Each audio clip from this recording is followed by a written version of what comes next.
¿Cómo podemos estimar cuánto vale realmente una empresa que están haciendo? ¿Una startup? Veámoslo. En los dos vídeos anteriores dentro de esta serie sobre finanzas personales apadrinada por Freedom24, expusimos las dos técnicas de valoración de activos que aparecen en la primera parte del libro de Aswath Damodaran, The Little Book of Valuation. Concretamente lo que podríamos llamar valoraciones absolutas, dirigidas a estimar directamente el valor intrínseco de un activo, y por otro lado lo que podríamos denominar valoraciones relativas, dirigidas a determinar el valor intrínseco de un activo de manera indirecta, comparándolo con otros activos similares. Pues bien, en el presente vídeo vamos a continuar explorando el contenido de este libro y vamos a reflexionar sobre la problemática de aplicar estas dos técnicas, valoración absoluta y valoración relativa de activos, a un caso muy particular, el de la valoración de empresas que están naciendo, el de la valoración de startups. Una empresa que nace tiene unas determinadas características que la distinguen de otras empresas que ya son mucho más maduras. En primer lugar, y por definición, la empresa que nace no tiene un historial de resultados pasados. Es una compañía nueva y, por tanto, que no tiene historia ni de ingresos, ni de gastos, ni de beneficios, ni de inversiones recurrentes, ni nada. En segundo lugar, no solo no tiene historia sobre sus datos económicos nucleares, sino que además una empresa que nace suele ser una compañía con muy poquitos ingresos, con gastos iniciales muy altos y por tanto con muchas pérdidas. Además, en tercer lugar, muchas startups nacen pero mueren, es decir, no sobreviven mucho tiempo y por tanto no tienen una vida a lo largo de la cual obtengan beneficios futuros. Y por último, muchas de estas compañías son tremendamente ilíquidas, es decir, no tienen un precio de mercado que pueda servirnos como referencia para estimar cuánto valen realmente. Por ello, aplicar al caso de las startups las dos técnicas de valoración de activos que estudiamos en los dos vídeos anteriores, la valoración absoluta y la valoración relativa, puede ser especialmente complicado. Para estimar el valor intrínseco directamente necesitamos conocer los flujos de caja de la compañía, cuánto están creciendo esos flujos de caja y cuánto, por tanto, podemos proyectar que sigan creciendo en el futuro, o cuál es el tipo de descuento aplicable a esos flujos de caja.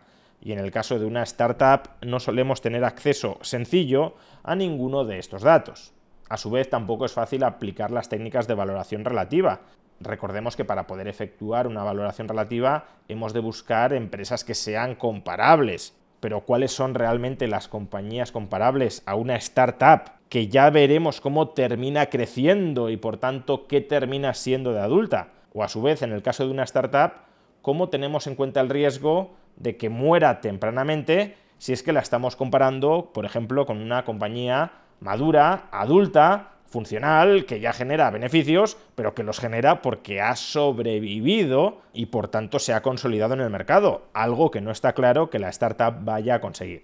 Pues bien, a continuación vamos a estudiar cómo adapta Damodaran sus dos técnicas de valoración de activos al caso de las startups. Pero antes, recordad que si queréis invertir en activos financieros, sean estos renta fija o renta variable, esto es algo que podéis hacer a través de la plataforma de la entidad que apadrina este vídeo, Freedom24.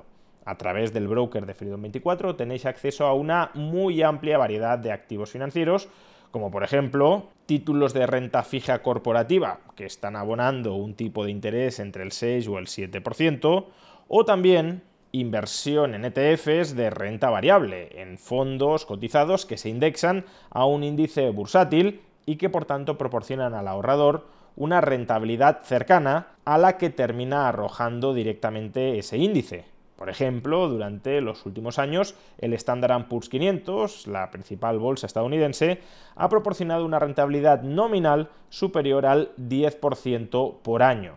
De manera que invirtiendo en un fondo que está indexado al Standard & Poor's 500, el ahorrador habría conseguido en promedio una rentabilidad anual cercana a ese 10%.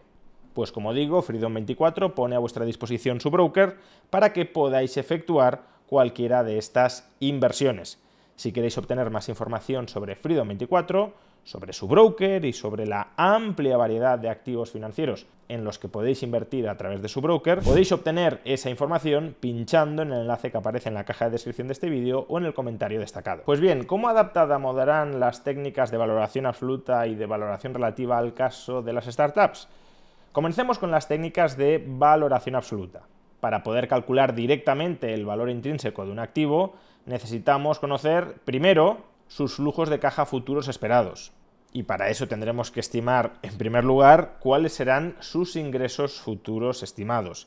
Damodaran aquí propone imaginar cuál puede ser el volumen agregado de las ventas de un determinado producto fabricado por esa startup. Por ejemplo, si produce placas solares, pues cuáles pueden ser los ingresos anuales globales por placas solares, y luego plantearte qué porcentaje de todo ese mercado global aspiras que vaya a tener la startup. Si crees, por ejemplo, que las ventas agregadas globales de paneles solares van a reportar cada año unos ingresos de $1 billón y que una determinada startup va a tener el 1% de ese mercado, pues entonces esa compañía consideras que va a tener a largo plazo unos ingresos anuales de $10.000 millones.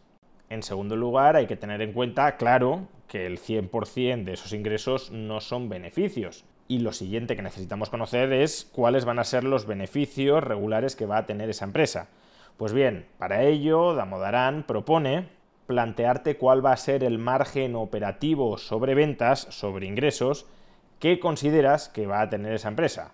Por ejemplo, el 10% de cada dólar vendido van a ser beneficios operativos. En ese caso, si habíamos dicho que la compañía va a tener unos ingresos de $10.000 millones, pues si su margen operativo es el 10%, estamos diciendo que sus beneficios operativos tenderán a ser de $1.000 millones. A su vez, este beneficio operativo habrá que corregirlo por los impuestos que va a tener que pagar la empresa sobre esas ganancias y también por la porción de esos beneficios después de impuestos que la compañía necesite reinvertir para mantenerse en funcionamiento o para seguir creciendo. Por ejemplo, si el 20% de los beneficios se pagan en impuestos, pues entonces los beneficios ya no serán de 1.000 millones, sino de $800 millones.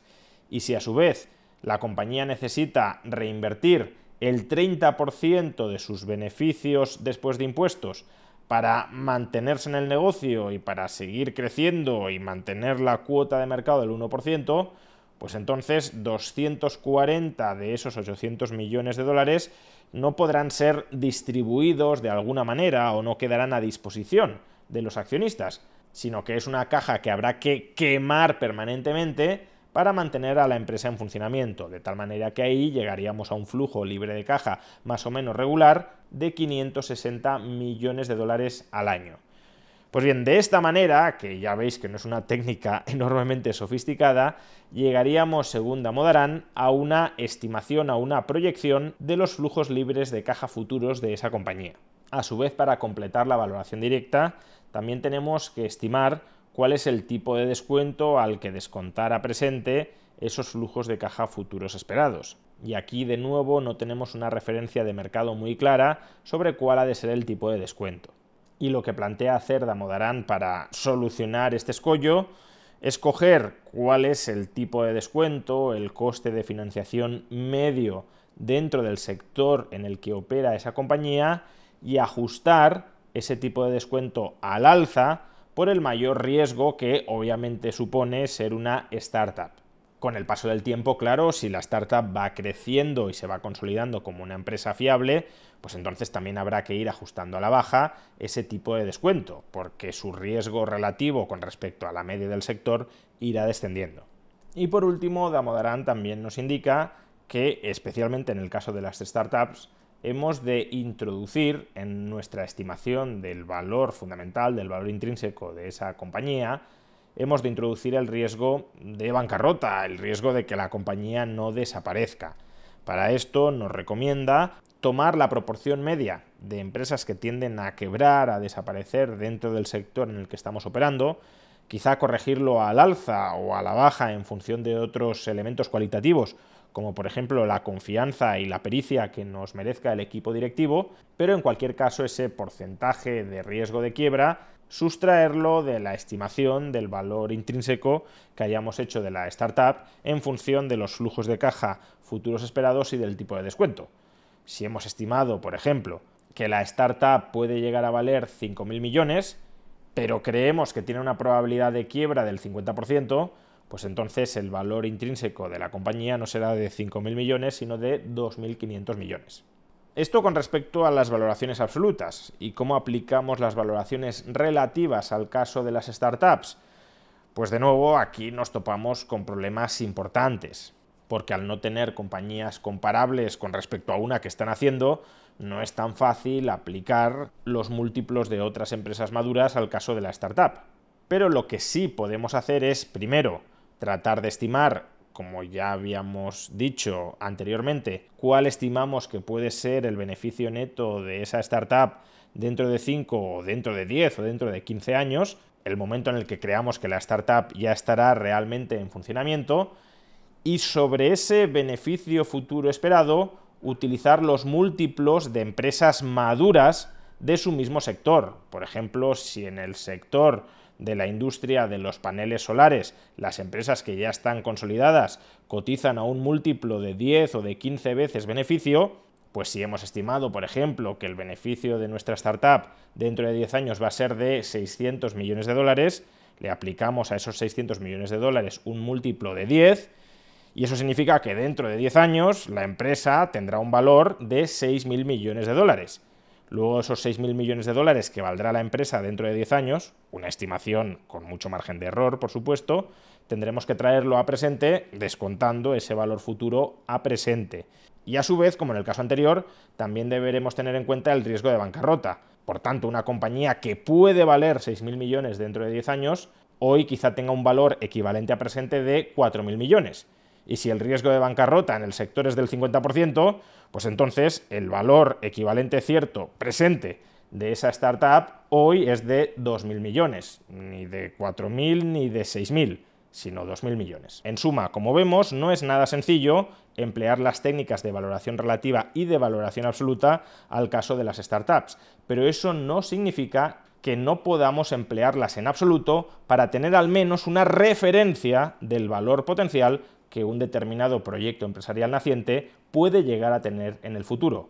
En próximos vídeos seguiremos empleando estas mismas técnicas de valoración a otros estadios de la vida de las empresas, concretamente al estadio en el que la compañía ya está madura. Pero eso en el próximo episodio dentro de esta serie sobre finanzas personales apadrinada por Freedom 24.